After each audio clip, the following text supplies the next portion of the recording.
दोस्तों, हम अधिकतर बहुत से मुसलमान भाई बहनों से सुनते हैं कि तुम्हारी बाइबल बदल दी गई है और अब जो तुम्हारे पास बाइबल है वो ओरिजिनल बाइबल नहीं बल्कि एक बदली हुई बाइबल है।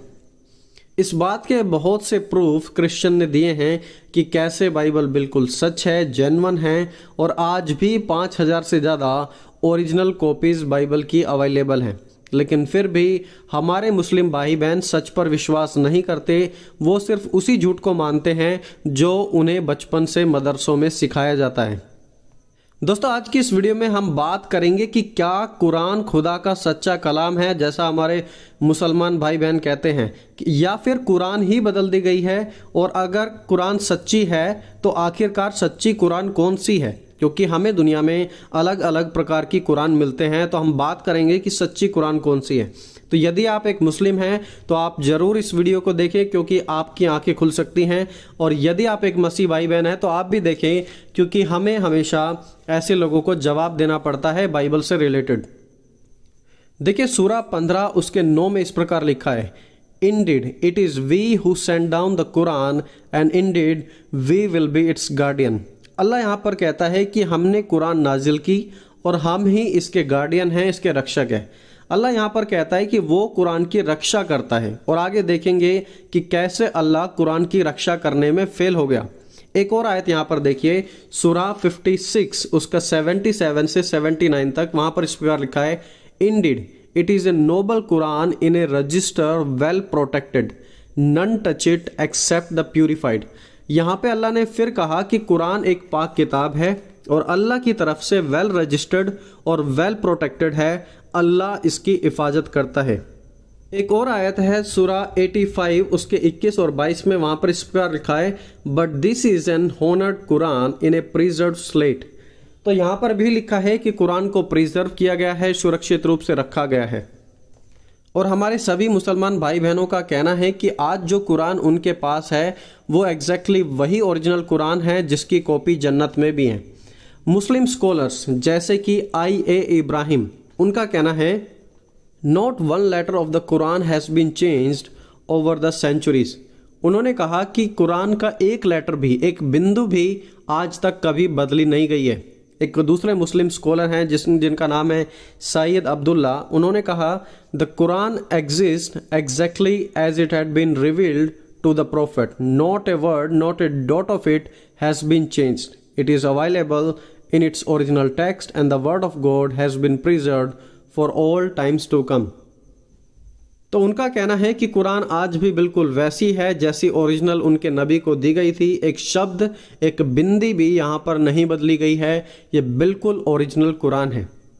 दोस्तों, 610 AD के करीब एक दिन जब मोहम्मद नबी एक गुफा में दुआ करने के लिए गए तो वहाँ उन्हें एक प्रकाशन मिला। इंटरेस्टिंगली, जब उन्हें यह प्रकाशन मिला तो मोहम्मद नबी को लगा कि यह प्रकाशन उन्हें शैतान की ओर से है और शैतान उनसे बातें कर रहा है। तो उस समय उन्होंने अपने आप को मारने का सोचा। इसके बाद उनकी पत्नी ने उन्हें बताया कि हो सकता है ये शैतान नहीं बल्कि अल्लाह हो सकता है जो तुमसे बातें कर रहा हूँ। और तब उस आवाज़ ने मोहम्मद नबी से कहा कि जो कुछ तुम सुन रहे हो उसे रिसाइट करो। और फिर समय के साथ साथ मोहम्मद नबी ने अपने फॉलोवर्स को, जो उनके साथ लोग थे, उन्हें भी यही चीज़ें रिसाइट करना सिखा दी। और सालों बीत गए और जो मोहम्मद नबी के फॉलोवर्स थे, अब सालों के बाद वो भी काफ़ी अच्छे से उन बातों को रिसाइट कर सकते थे जो उन्होंने अपने नबी से सीखी थी। लेकिन अभी तक कुरान रिटन फॉर्म में नहीं थी। वो सिर्फ मुंह से बोलकर बता सकते थे, लेकिन कुरान किसी भी रिटन फॉर्म में नहीं थी। मोहम्मद के समय में एक और नबी थे जिनका नाम था मुसैलिमा।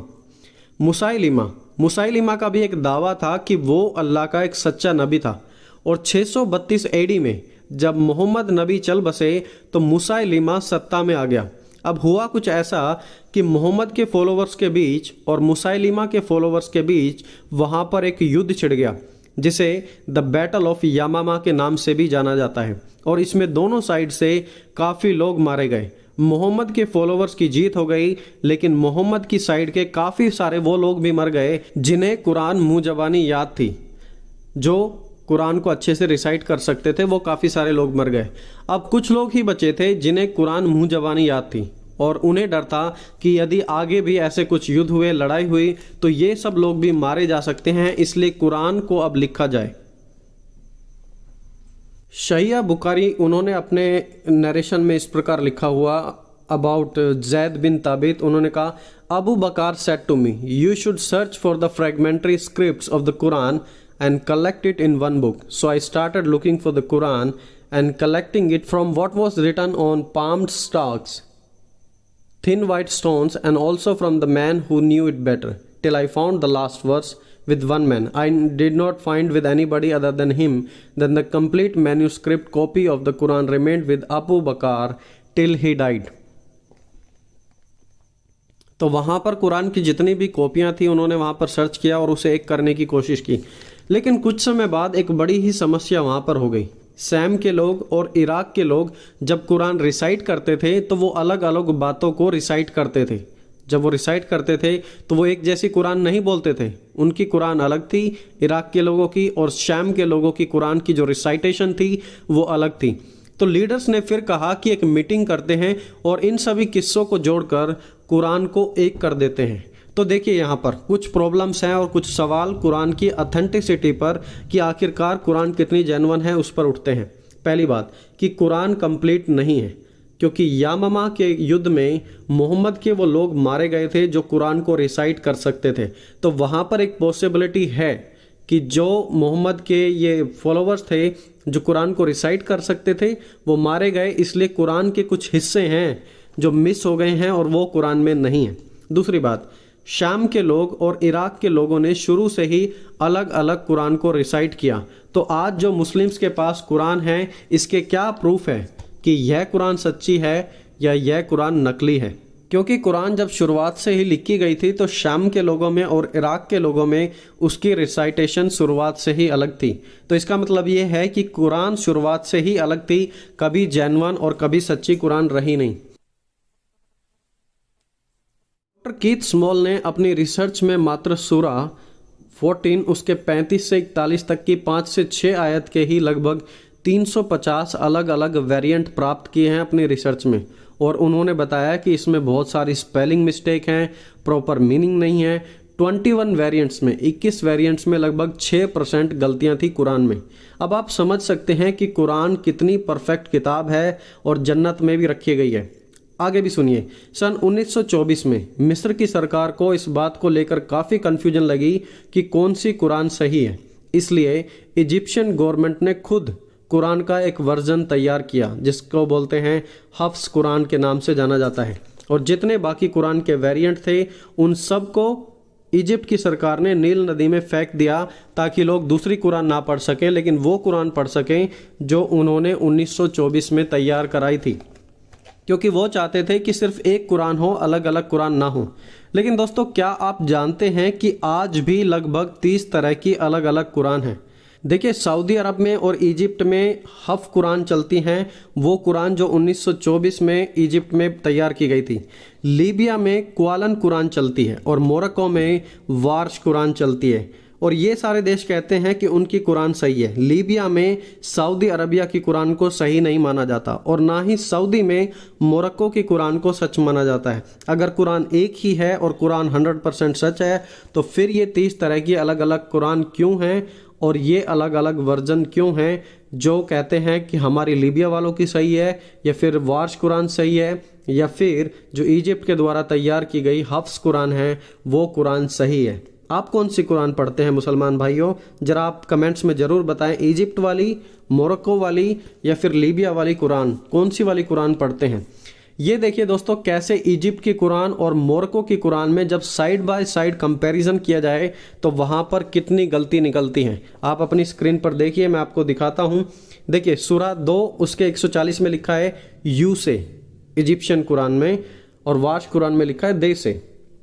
सूरा 2 उसका 184 में हाफ्स कुरान में लिखा है फीडिंग ए पुअर मैन, यानी कि एक व्यक्ति को खिलाना, और वार्श कुरान में फीडिंग पुअर मैन उसको प्लूरलाइज कर दिया गया है, बहुत सारे लोगों को खिलाना। तो हमें नहीं पता कि वहाँ पे एक को खिलाने का आदेश दिए गए थे या बहुत सारे लोगों को खिलाने के आदेश दिए गए थे, मतलब यहाँ पर बिल्कुल चेंज हो रहा है।